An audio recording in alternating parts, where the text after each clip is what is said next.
Alhamdulillah kita bisa berkumpul kembali dalam rangka thalabul ilmi, mencari ridha Allah Subhanahu wa ta'ala. Pertama yang perlu saya tekankan adalah ketika hadir di majelis seperti ini, niat yang benar. Yang kedua, serius ketika berdoa. Tanpa kita sadari, tanpa kita rasa, di sini banyak ribuan malaikat yang datang. Kenapa? Setiap ada pengajian, di sana dibacakan Al-Quran, dikaji, malaikat pada datang. Ketika malaikat datang ke sini, tidak lain adalah untuk memintakan ampunan kepada diri kita dan keluarga kita. Lebih-lebih Al-Quran kalau kita baca dan niat kita amalkan, insya Allah akan mendapatkan keberkahan tersendiri. Wow. Berkah itu apa sih? Apakah dapetin berkat kayak orang-orang habis hajatan atau ada undangan? Berkahnya ziyadatul khair, bertambah kebaikan. Tidak hanya dalam perilaku kita, tapi segala kehidupan. Yang namanya orang berkah, duit hanya 10.000 itu bisa dirasakan semua orang. Contoh kalau orang egois, teman-temannya itu belum pada makan, bisa saja saya ke warteg beli makan kenyang sendiri. Tapi bagaimana 10.000 kalau kita beli gorengan bareng-bareng makan, akan terasa nyaman dan berkesan. Makanya yang namanya kekompakan, terutama dalam keluarga, kalau sedikit dibagi, dia keberkahan, ada ketenangan, ada nikmatnya luar biasa. Sayangnya adalah orang-orang saat ini adalah orientasinya sudah tidak untuk mencari keberkahan. Ngapain sih berkah-berkahan? Ngapain sih habis sholat wiridan? Ngapain sih ngaji hari gini? Kan bisa YouTubean atau bisa TikTokan. Nah, ini ternyata ada dampak entah positif atau negatif. Nah, apakah sama orang yang ngaji di YouTube dengan yang datang ke majelis seperti ini? Ini sangat beda. Kita datang ke sini, pertama kita ada niat Allah memberi pahala. Datang ke sini dosanya diampuni. Karena apa? Orang-orang yang mau ke pengajian itu, man salaka tariqan yaltamisu fihi ilman sahalallahu tariqahu ilal jannah. Orang yang mau mencari ilmu, Allah mudahkan jalannya untuk menuju surga. Adanya orang bisa mendapatkan surga tidak lain harus pakai ilmu.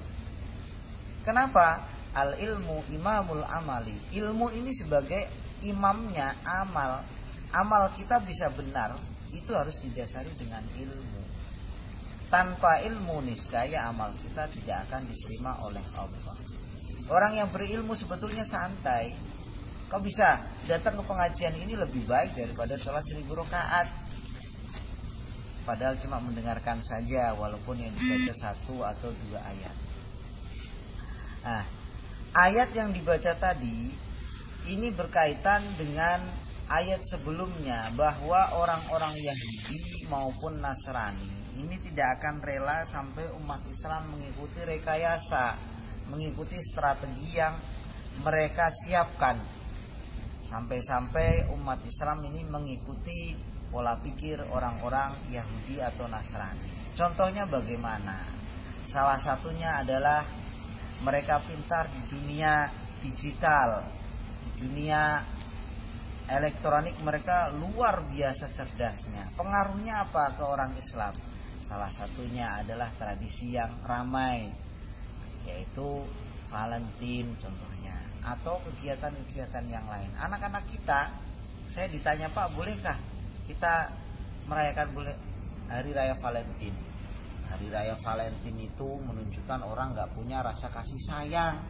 Masa orang yang kita sayangi hanya diberikan coklat, diberikan kasih sayang setahun sekali? Itu namanya gak peri kemanusiaan, saya bilang. Kalau orang Islam setiap malam, setiap saat, istrinya, dia udah makan belum? Ini menunjukkan umat Islam sebetulnya itu luar biasa. nggak nunggu harus tahun momennya mengucapkan itu, tidak. Nah, saya ditanya murid seperti itu, saya jelasin justru Islamlah mengajarkan kebaikan, kasih sayang itu tidak mengenal waktu dan tempat, kapanpun. Ya, contoh, kita mau melakukan apapun diawali dengan Bismillahirrahmanirrahim. Berharap apa? Agar ada keberkahan. Allah selalu menyayangi kita. Kok bisa? Dengan basmalah inilah Allah akan memudahkan, menambah keberkahan. Bahkan ada cerita dua setan, yang satu gemuk dan yang satu kurus, ketemu. Bro, kamu kok gemuk banget ini, gimana sih bro ceritanya? Yang satu lagi, kamu kok bisa kurus banget, gak pernah makan apa? Ya gimana mau makan, orang yang saya goda ini selalu baca bismillah terus. Kamu kok bisa gemuk? Yang saya goda buru-buru baca basmalah. Cuci tangan aja enggak kok. Makanya makanannya saya makan. Akhirnya makan dikasih banyak pun gak pernah kenyang. Ini kisah-kisah inspiratif ini ternyata memberi pengetahuan kepada kita. Kita bisa membayangkan seumpama Allah memperlihatkan makhluk halus, jin maupun teman-temannya, kita baru makan, meminum kopi ataupun sedang menikmati KFC, semua makanan di KFC, ternyata diperlihatin bagaimana wujud jin, niscaya kita nggak jadi makan. Maka ini hal-hal yang aneh-aneh seperti ini, kadang-kala manusia itu kepo, ingin tahu gimana sih bentuknya. Katanya ada tapi nggak pernah melihat wujudnya. Manusia saat ini seperti itu. Mending lebih baik nggak usah berharap ketemu dengan makhluk-makhluk halus. Kalau makhluk halusnya kayak tepung, terigu, nggak apa-apa, karena itu baik. Nah, strategi ahli kitab ini luar biasa. Bagaimana umat Islam ini diarahkan supaya mengikuti mereka. Ayat setelahnya ini, alladzina atainahumul kitab, ini menjelaskan tentang bahwa ahli kitab tidak semuanya jahat, ahli kitab tidak semuanya jelek, tidak. Ada orang-orang Yahudi yang masuk Islam. Contohnya Abdullah bin Salam. Ini pendeta masuk Islam. Ataupun pendeta Bahiro, yang saat Nabi diajak pamannya berdagang ketika mau ke mana, ke Syam atau kemana.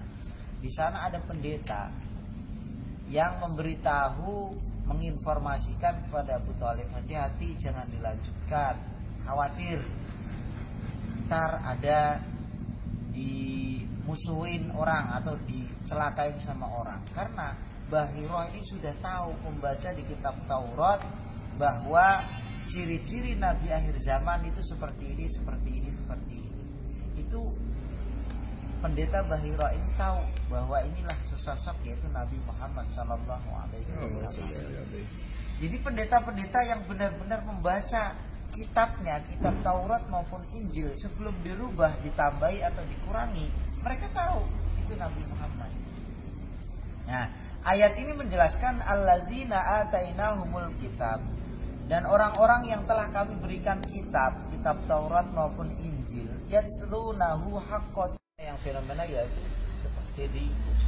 Nah, ini masuk Islamnya apakah dari bimbingan siapa? Gus Miftah atau mempelajari sebelumnya? Saya kira Dedi ini sudah mempelajari Islam. Lebih-lebih apa yang dia pelajari sesuai dengan yang diajarkan Gus Miftah. Ataupun mantan biarawati yang pada masuk Islam, atau mu'alaf, kenapa ketika mempelajari Islam mereka cepat dalam menghafal Al-Quran? Satu kuncinya, semangatnya. Mereka itu mempelajarinya serius. Nah, pertanyaannya kenapa umat Islam jarang yang gak serius? Saya baca aja susah. Ya karena gak ada keseriusan. Kuncinya satu, yaitu mau. Kalau kita mau serius, insya Allah bisa. Makanya ayat ini sebagai fenomena membaca orang-orang yang mempelajari Al-Quran bukan untuk menjatuhkan Islam, tapi ingin mencari kebenaran. Biasanya orang itu akan mendapatkan petunjuk. Nah, kalau ada pertanyaan kenapa profesor-profesor, contohnya yang non-muslim, Senak Gurdon, orang Belanda, dia hafal Quran, mempelajari tafsir, Kalau niat dari awalnya bukan untuk mencari kebenaran, ya pasti dia tidak akan mendapatkan hidayah. Karena hidayah apakah datang dari Allah? Betul, tapi harus dicari. Tidak ada hidayah langsung sekonyong-konyong orang akan mendapatkan hidayah sadar, tidak. Tapi melalui proses entah berpikir, entah merenung dari temannya yang mengajari, mengingatkan, atau dia lewat pengajian atau lewat membaca apapun. Ini proses hidayah. Nah, contoh Umar bin Khattab bisa masuk Islam, hidayah dari mana? Setelah mendengar saudaranya membaca Al-Quran. Ini prosesnya. Makanya tidak ada yang instan langsung Allah memberikan langsung berubah, salah tidak. Tapi Allah mengajarkan kepada kita bahwa proses inilah yang kita harus lalui. Nah, alladzina atainahumul kitab. Nah, ini pertanyaan kalau ada orang non-muslim serius ingin memeluk Islam, biasanya mempelajari Al-Quran dengan tujuan apa? Mencari kebenaran. Walaupun awalnya membandingkan kitab Taurat, kitab Injil, dan Al-Quran. Kalau misinya dari awal memang sudah murni untuk mencari kebenaran, biasanya dia mendapatkan petunjuk. Ulaika yu'minuna bih. Mereka itulah orang yang membaca kitab Taurat maupun Injil sesuai isinya. Mereka yang beriman kepada Nabi Muhammad. Buktinya siapa? Kayak Abdullah bin Salam, Bahiro, pendeta Bahiro. Wa may yakfur bihi. Dan barang siapa yang ingkar kepada Nabi Muhammad dan isi Al-Quran, faulaika humul khasirun, maka mereka itulah orang-orang yang merugi. Ruginya kenapa? Ya, Nabi Muhammad sudah dikabarkan di kitab Taurat Nabi akhir zaman yang menyempurnakan, melanjutkan misi-misi para nabi terdahulu.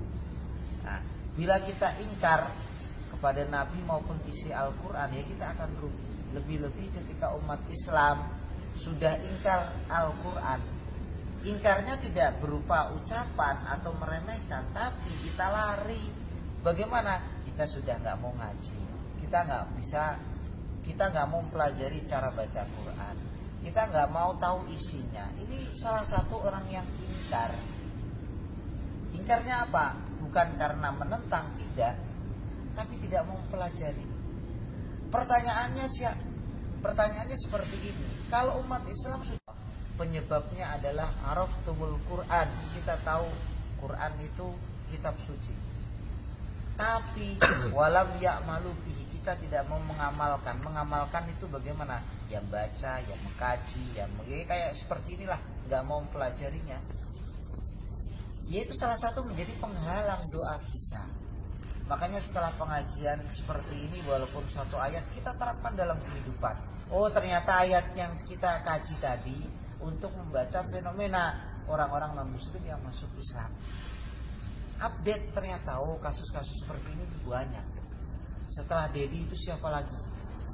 Sampai yang di mana PBNU berapa orang Jepang itu masuk Islam. Ini banyak, semakin banyak. Terutama di Indonesia ini Islamnya ini menjadi rujukan dunia. Kenapa?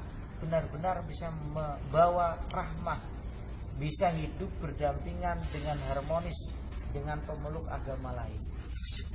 Sesama muslim walaupun beda pendapat tapi nggak sampai bacok-bacokan, itu bisa diminimalisir. Ini gara-gara ulama-ulama di Indonesia mengajarkan bagaimana memahami Al-Quran. Yang dikedepankan adalah sisi kemanusiaan, seperti diajarkan oleh Allah. Bismillahirrahmanirrahim. Allah lebih mengedepankan Ar-Rahman. Semua makhluknya diberi kenikmatan, tidak pandang bulu. Allah ini maha adil. Ar-Rahim ini khusus buat orang mukmin, kasih sayangnya di akhirat kelak. Nah, maka dari sinilah kalau kita bijak dalam kehidupan, jangan membedakan makhluk Allah. Oh, ini muslim, ini non muslim. Kita lihat bagaimana semuanya ini makhluk Allah yang wajib kita hormati. Jangan melihat gara-gara perbedaan keyakinan. Misalnya kita di jalan melihat orang kecelakaan, apakah kita tanya, "Hei, Mas Bro, agama kamu apa?" "Saya bukan Islam, Mas." ya udah mati sana. Itu namanya nggak peri kemanusiaan. Yang namanya kena siapapun ketika kena musibah ya kita bantu. Contoh kena gempa, orang minta tolong, umpama keinjek, keambrukan rumah, kita kan pasti nggak nanya agama kamu apa bro, kan enggak. Yang lebih dikedepankan adalah sisi kemanusiaan. Makanya suatu ayat ini kita terapkan dalam kehidupan. Bagaimana kita bisa mempelajari Al-Quran, mulai membacanya saja sudah mendapatkan pahala, apalagi sampai mengamalkan isinya. Insya Allah hidup kita akan mulia. Wallahu a'lam bishawab. Bismillahirrahmanirrahim. Alhamdulillahirabbil alamin. Alhamdulillah ni'amahu wa yukafi mazidah. Ya Rabbana lakal hamdu kama yanbaghi li jalali wajhika wa 'azimi sultanik. Allahumma shalli ala sayyidina Muhammad wa ala ali sayyidina Muhammad. Allahumma ya wadud ya wadud ya wadud ya dzal 'arsyil majid ya mudbir ya mu'in ya fa'al lima yurid. Nas'aluka binuri wajhik alladhi mala'a arkan 'arshik wa bi qudratika alladhi qaddarta 'ala jami'i khalqik wa bi rahmatika alladhi wasi'at kulla shay'. La ilaha illa anta ya ghiyasal mustaghithin aghithna aghithna aghithna. Allahumma ya Allah yassir lana umurana umurat dunya wal akhirah. Allahumma arinal haqqa haqqa warzuqna ittiba'ah wa arinal batila batila warzuqna ijtinabah. Allahumma ij'alna wa ahlana wa auladana dhurriyyatina wa talamidana min ahli ilmi wa ahli khair wa ahli Qur'an wa la taj'alna wa iyyahum min ahli syarri wa dharri wa tughyan innaka 'ala kulli syai'in qadir. Allahumma ij'alna wa ahlana auladana dhurriyyatina wa talamidana min ahli ilmi wa ahli khair wa ahli Qur'an ولا تجعلنا وإياهم من أهل الشر والضير والطغيان إنك على كل شيء قدير. ربنا آتنا في الدنيا حسنة وفي الآخرة حسنة وقنا عذاب النار. جزا الله عنا سيدنا محمدا ما هو أهله. سبحان ربك رب العزة عما يصفون وسلام على المرسلين والحمد لله رب العالمين. السلام عليكم ورحمة الله.